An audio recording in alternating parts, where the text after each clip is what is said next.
Thank you, Mr. Speaker. I ask unanimous consent to address the House for 1 minute.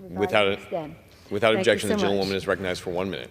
Mr. Speaker, I rise today on World AIDS Day as we remember tens of millions of beautiful souls we have lost around the world to HIV and AIDS and pray for their families. Over the last 2 decades, our fight against HIV/AIDS in the world has been transformed by PEPFAR, made possible by the leadership of President Bush and bipartisan support in Congress.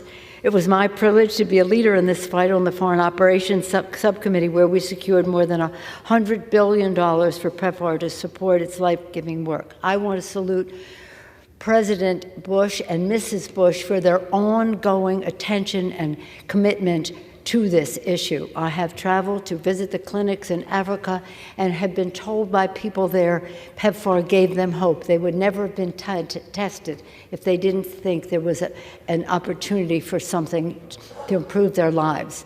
So they lost the stigma of being tested positively by having hope given to them. Thank you, President Bush and Mrs. Bush, for helping address the issue with your Pink Ribbon campaign.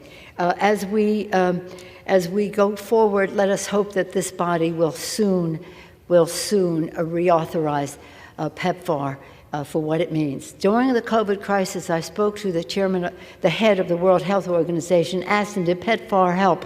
He said, yes, the science, the distribution of drugs, the network that was created was all very helpful to us in the fight against COVID, especially in Africa. So again, thanks to President Bush for his leadership at the time. I said at the time, I'm with you as long as it's big. He made it big and he's made it constant, and we salute him and are grateful to him for that. With that, I yield back the balance of my time.